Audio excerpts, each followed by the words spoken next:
You're right, everyone. Good evening. I hope you're all having a really good Friday and a good start to the weekend.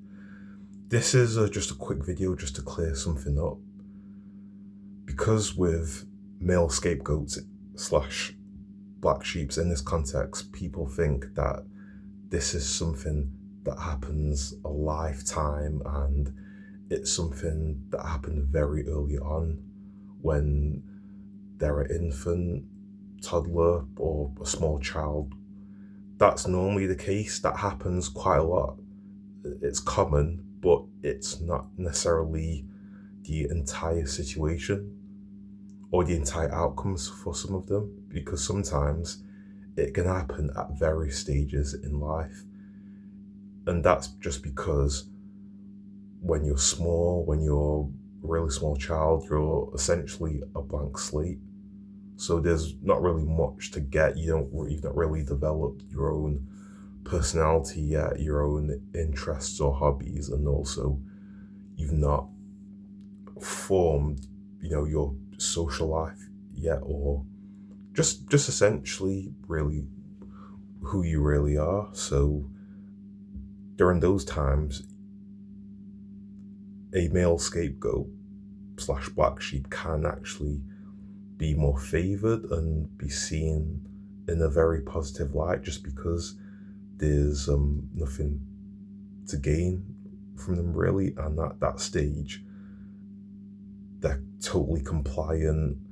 There's not much resistance. They may not know their preferences yet. So that doesn't happen. And with some male scapegoats, they can describe the early upbringing as quite good overall. So it's not to say, oh, everything's been negative. It's just that certain events can trigger them to be the male scapegoat. And sometimes that could be moving at different age stages, different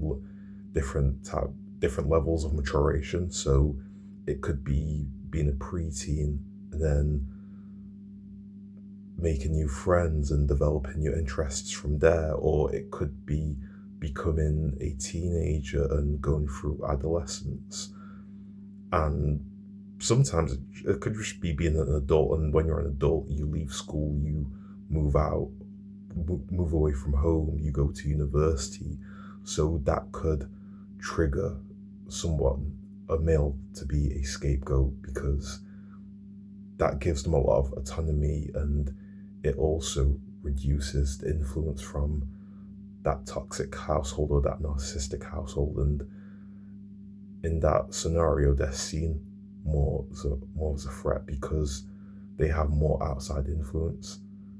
And it doesn't just stop there. It could even happen way into adulthood. So when a male reaches their 30s and they want to settle down, and for example, their parents don't approve of their new partner, and then that scapegoats them. So really, it's a very universal situation, and no two males in these type of situations are alike. It varies.